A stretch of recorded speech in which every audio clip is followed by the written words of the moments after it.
the Isles of Scilly, inspired by my find last week, which I think is going to turn out to be a Bronze Age tool, and quite possibly it will be a chisel terminal. It's being looked at the moment by the finds liaison officer in my area. But I'm travelling this week to the Isles of Scilly, also known as the Isles of the Dead. It's a place where Bronze Age people settled, and I think we're going to be able to see some of the context of that tool, the kind of places where those people lived and worked and where they found their food. So I'd like to take you on an adventure with me to these amazing ancient islands.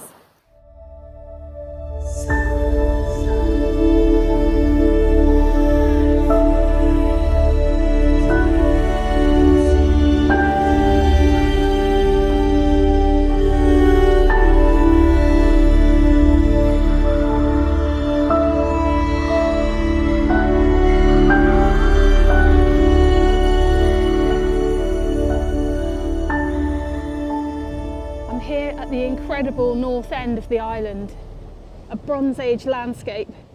It's just so cool up here. This is called Piper's Hole, and the waves come thundering in. It's actually low tide at the moment, but at high tide the waves thunder in here.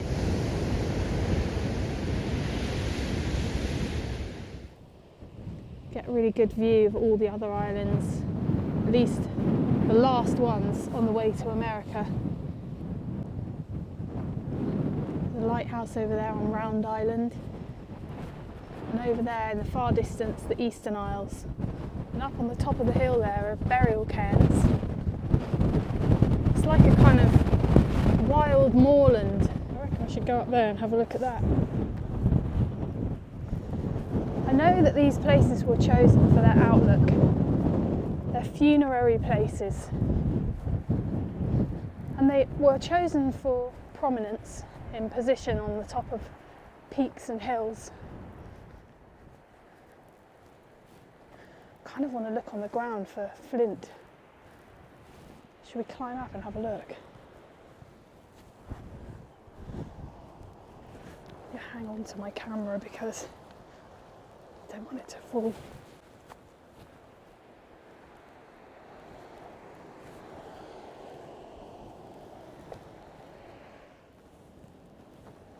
See in now.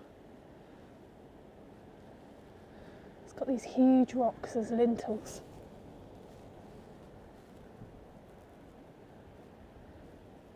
What an amazing place. I wonder if anything was found in there. And the outlook is this. The shape of the islands looks like a kind of a barrow. If you're familiar with barrows, that's the shape, isn't it? So from this burial tomb to that barrow is a direct line. The sun rises here in the east, behind that barrow-shaped island. So that's why this was chosen. There's another entrance tomb just up here, which I'll show you if I can find it. So also well hidden. Oh, here it is.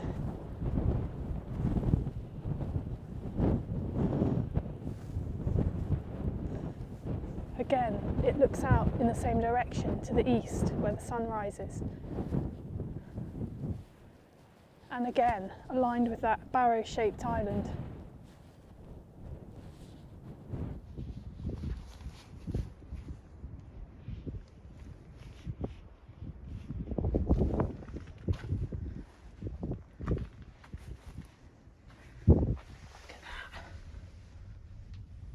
From the rock. Look at this, there's a little kind of hole in the side, a little cubby hole. The roof's obviously gone, the big stones have gone. I'll go right in.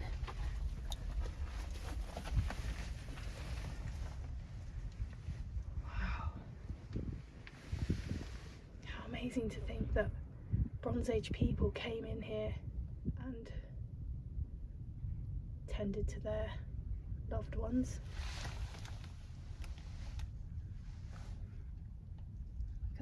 primitive shape in a primitive place.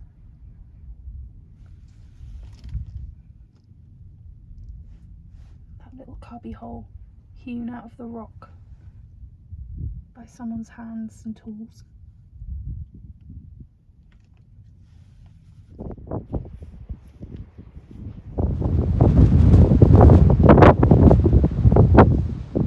So this is the nearest beach to these burial chambers.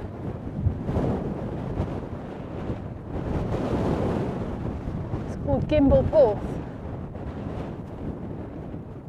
You can often see seals.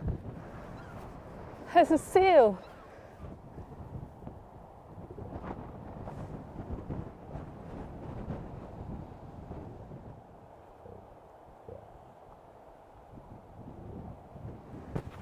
I know that the water levels here were much lower in Bronze Age times.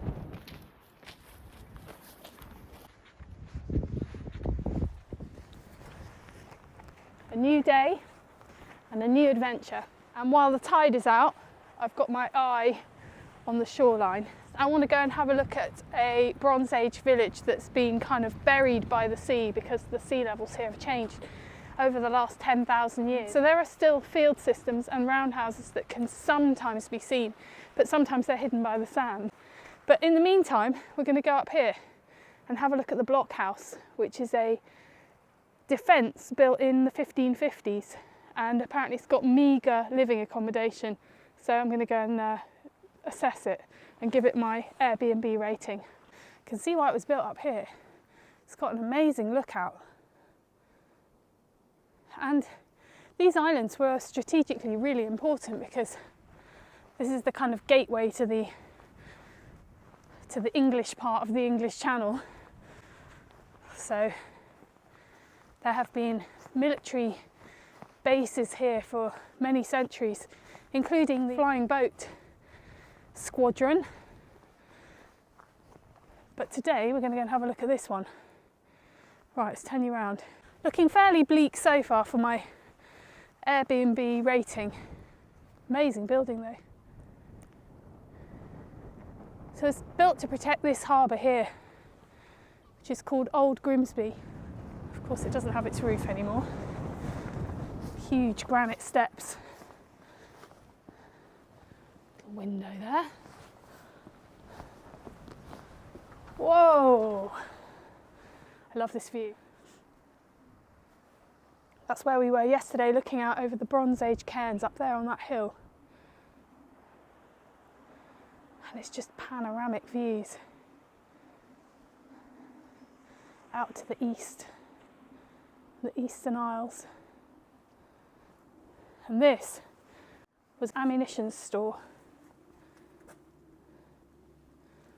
Let's go and have a look in here. Oh, there's the fireplace. Yeah, I'm thinking in terms of accommodation, it is quite meagre. But with rather good views. I mean,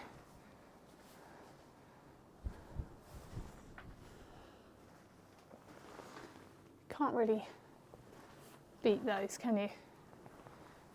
So I think I'm going to say 10 out of 10 for the views. Heating could probably be improved, but I bet there was some interesting evenings going on in here in the 1500s. I've just hit this side and it's like seriously blowing and raining, and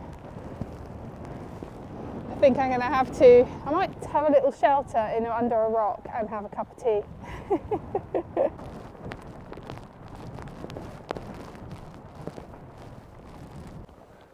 That's better. It's a nice little cave in here. If I take my bag off, I can probably get right in here.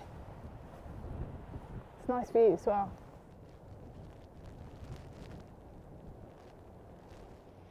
So, let's work out where we are. We are here. I'm sitting here.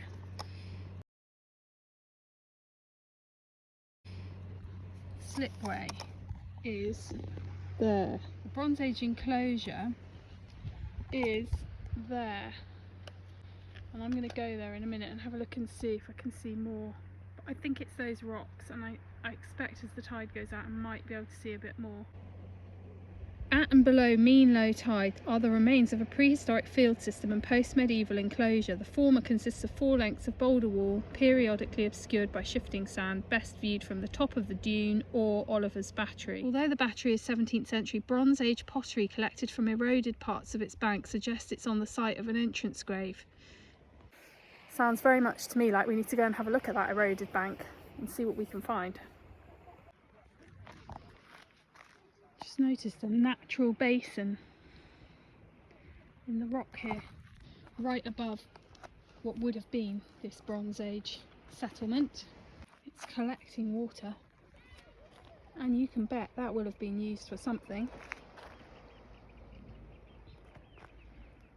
There's the prehistoric field systems basin, and down there is where we're going to hopefully be able to find evidence of these roundhouses. I was just looking here in the bank to see if I could spot any pot. I've actually just spotted something really interesting in the rock here. It looks like a cup marking. It's an indentation. It looks worked.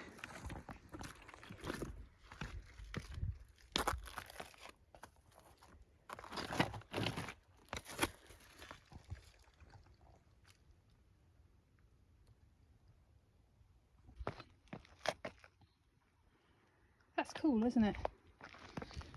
Needless to say, I'm now going to spend a bit of time searching around the base of this rock to see if there might be any, I don't know, tools or flint. As places go to pick for a settlement, this isn't bad, is it? You've got shellfish, seabirds, seals, fish, and obviously these people were able to make field systems as well. Crab. Forgot about crab.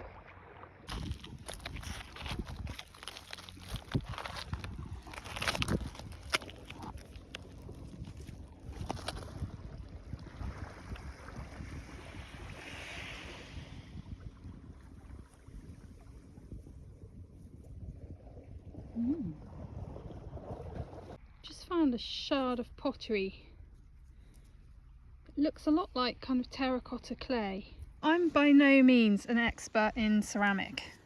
I know nothing really, but I just found a piece of modern terracotta which is obviously being used for building materials. It's got some kind of mortar on it, and I just thought it was quite interesting because you can compare this with the piece of ceramic that I found and you can see the difference. So the modern day terracotta is very clean. It hasn't got any grit in it. It hasn't got any, it's kind of a bright orange colour. This fragment has a lot of sand embedded in it, and it's got this internal layer which is blackened. It's got a definite curve to it, which to me suggests part of a vessel of some kind, maybe a cooking pot.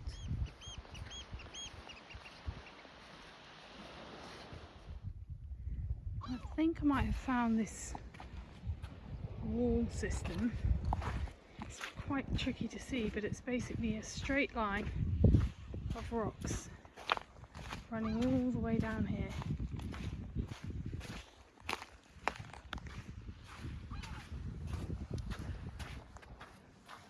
This section is quite easy to see.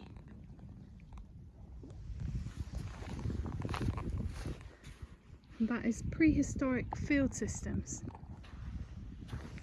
There's also supposed to be down here roundhouses, but I can't see them. I don't know whether I think they sometimes get obscured by the sand as they shift.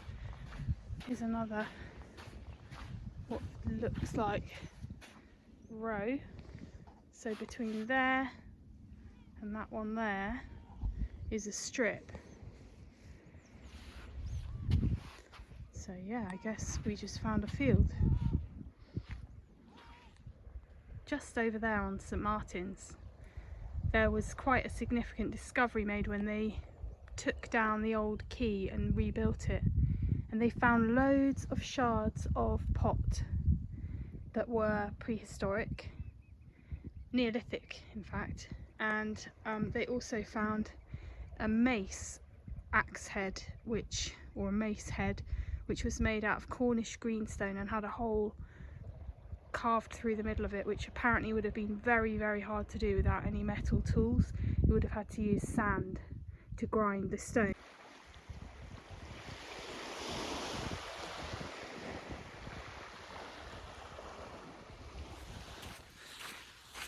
Well, as my week draws to a close, I've just made my final painting, looking out over these lovely islands in the distance, and I'm feeling like I've had a really exciting adventure. I've seen Bronze Age cairns and been inside an entrance tomb. I've seen prehistoric walls at low tide, now lost to the sea. And I've learnt more about the ancient people that used to live here. I'm just raring to go when I get back to the mainland. I cannot wait to get back to my detector and see what I can find. And I'm really excited to learn more about that object that I found just before I came here. Aren't we lucky to be able to wander about in this type of place and learn more about the history of our ancient ancestors? See you soon!